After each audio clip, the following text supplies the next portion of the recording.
Chapatti stall business. This is oftenly a suggestion that pops up as one is looking for small scale business to start. You know why? Because it doesn't require too much, in quotes, capital to start. Secondly, chapati is a delicacy for many, meaning the market is available. Third, it can be started anywhere. It can be started in busy centers, targeting those who leave their homes without getting breakfast, who can't go home for lunch, even dinner, but can also be started in residential areas. Many of us can relate to this.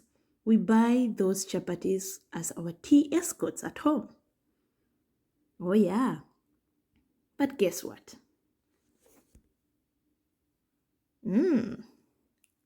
Look at that stall. That is how an average chapati stall looks like. There's an umbrella, there are eggs, there's a table, there's a glass box, charcoal stove, you see the knife, you see the laborer. That's how an average one looks like.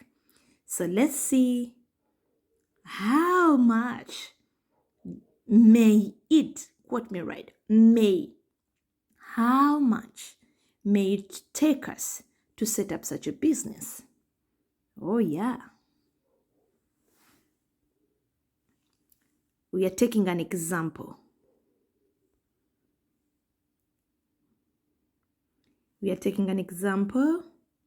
Rent. Since this business is not set up in buildings, most of it is set up in front of buildings, in compounds. You have to pay for that space because ideally there's someone who owns that area. So you have to pay rent. We are taking an example of 50,000. You need a well-labeled table.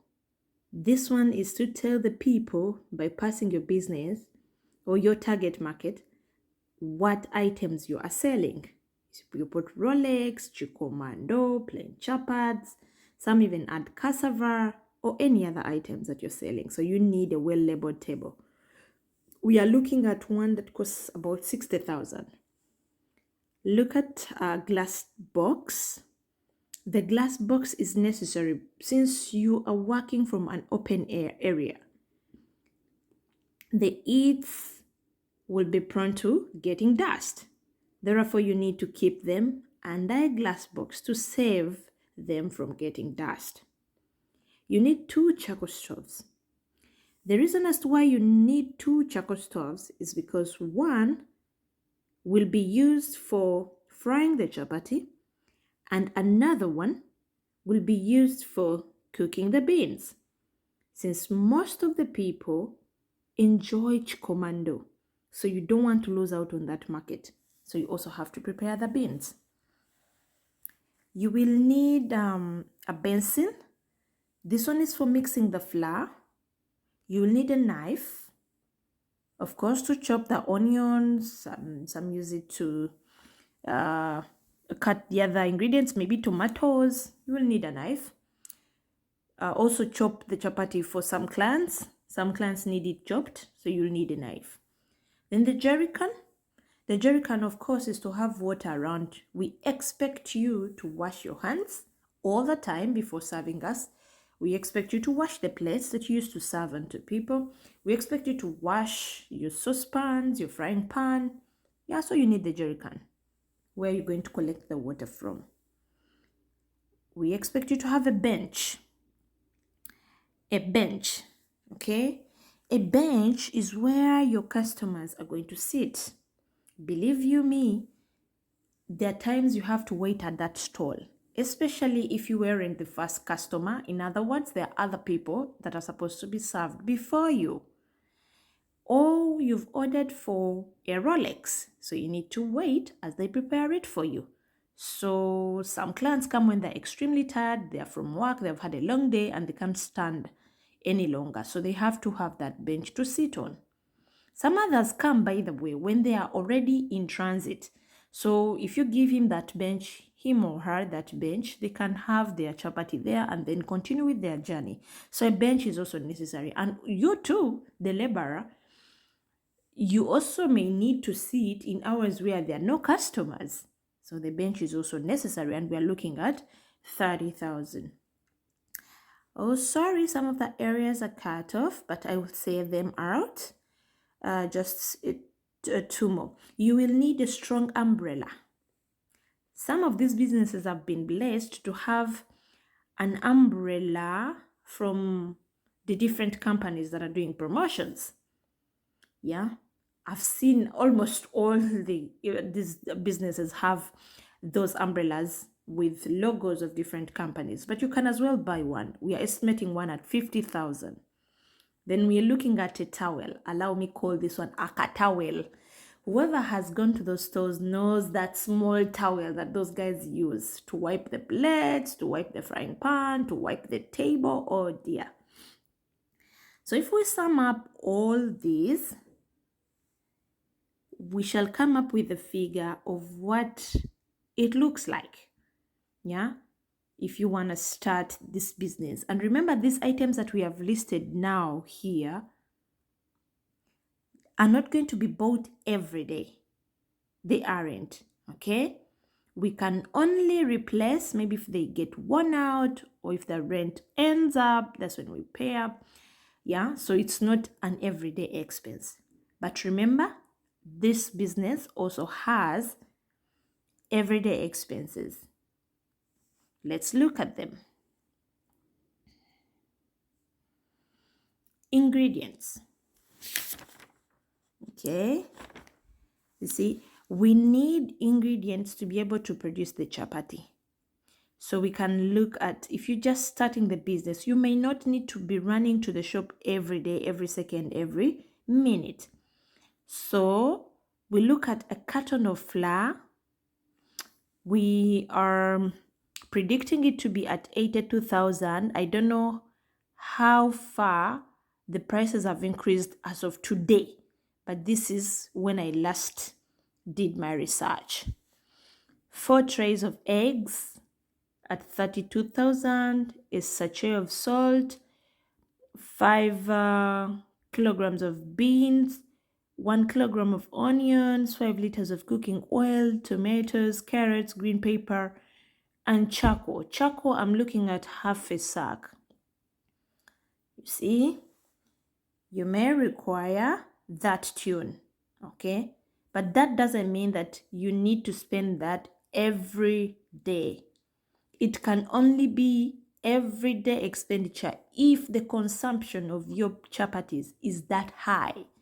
But if not, this can take you for maybe a few days or a day, I don't know, depending on how busy your area is. We may need to sum up these because my last part is not showing here, so allow me do that.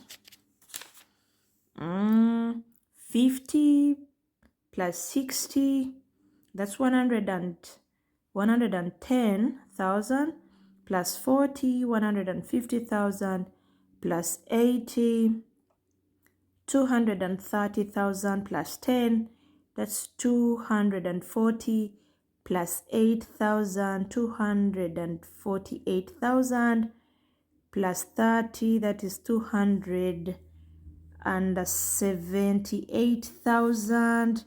And remember, I've said we shall add on an umbrella of 50,000, and then we shall add on a towel of 500 shillings.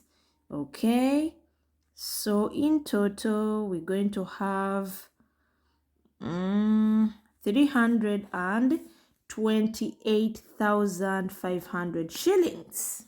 Okay, so we are saying 328,500 shillings plus the 238,500 shillings will enable us to have this business. Okay. Okay. So in total, we are looking at something like 567,000 shillings to be able to start this business. You will hear so many people say you can start this business with 100,000. Of course, we agree. If you're going to get the charcoal stove, you're going to get small frying pan, you're going to work from your home, you don't need the table, you don't need the glass box, you don't need to parent. So it depends, really. It really depends. This is just an average example. What we have given is just an average example. It can always fluctuate because the prices, also that they keep changing. And then you can also opt to do it on a very smaller scale, so it all depends. But this is just a picture for someone who would love to know what exactly or what it can be like to start this business. But remember, we are not saying that all is well, And while doing the research, we also found out that you can make about 40 chapatis from one packet of 2 kilograms. So depending, some make even 50. Yes, you have seen those very light chapatis at these stores. So it depends exactly on the quality, on the size of what you are offering to your clients. So the profits, let's look at the profits. Is this business profitable? And we're saying, yes, this business is profitable. Okay. Especially if you've maintained some factors constant. The laborer is available, the laborer is clean and presentable, he's friendly, to attract clients to come. So is this business friendly? Is this business profitable? Yes, the business is profitable. Depending on the size of chapati, the quality, like I have said, so that one determines how many you're going to make from one packet. Hence, the sales, because if you're making a few chapatis at a cheaper price, so will be your sales. If you are making many chapatis, at a high price, so will be the sales. So it really depends on the size, on the quality, and also depends on the location of your business. You also know it that some places they sell their chapatis even at 2,000. You can find places selling chapatis at even 2,000, and other places are selling a chapati at 500 shillings. So it really depends on the location. Then how many packets you use a day also depends on the number of customers. So these keep fluctuating, but the truth is the business is profitable. If we take it on this basis of if you are just the business owner and then you get a laborer to work for you, all you need to tell them is that for you need 10,000. That is the average rate. That's the average rate. You need 10,000 at the end of the day, okay? So he's supposed to make sure that all he has sold, he has to set off all the expenses and then leave a profit for you of 10,000 per day, So if you want it to be more profitable, you can as well set up more stalls so that you can be able to accumulate your profits in a day, okay? But we are not saying that all is perfect in this business. It also has challenges. One of the challenges is weather. If you started very well and maybe it rained half day, remember you've already prepared the chapatis for the day and it has rained and rained and rained. One, because the business is not in the building, you will also have to remove the stall. Secondly, the laborer will also have to save his life and move away. And thirdly, the stock, the chapatis that you have prepared, if they are not bought on that day, they will definitely not be fresh. So you will make losses because nobody will want to come and buy chapatis that are for the previous day. Really? And then if it rains, like before you even prepare, because we have looked at a scenario of when it rains half day, and then when it rains, before even you prepare, oh Jesus, that means that you will not work that day. So where will the sales come from? Nowhere. So this business can be affected by weather. And then the other challenge can come in when the prices of the ingredients shoot high. When they go up, it means that you are buying them expensively. And then to be able to recover your money, you are supposed to also sell your chapatis expensively. But remember, a chapati is not a necessity. So once you hike the price, your customers will just not buy. They'll just not buy. And if they don't buy, you've not made sales. And so no profits. Okay? So this business can also have challenges. The other one, and the very crucial one, is if you land on a bad laborer, oh my Jesus, that person can easily run away with your money. You know, they can easily run away with your money, and tracing them becomes a problem, or even be present but really not perform well for you, or they are too rude, they keep chasing away clients. If you really land on a bad laborer, that business cannot progress. So that is what I know about this business. Yes, this is what I know about this business. People are making money out of it. It doesn't mean that everybody, you know what happens with business? Just like we know in life, this might work for you and it might not work for another person. And it might work for another person, but might not work for you. So that's what happens. What we are doing is just sharing information. So if you really feel that you're not the target listener, kindly forgive us for wasting your time. And if you are the target person, oops, there you go. Thank you for your time. See you on the next post.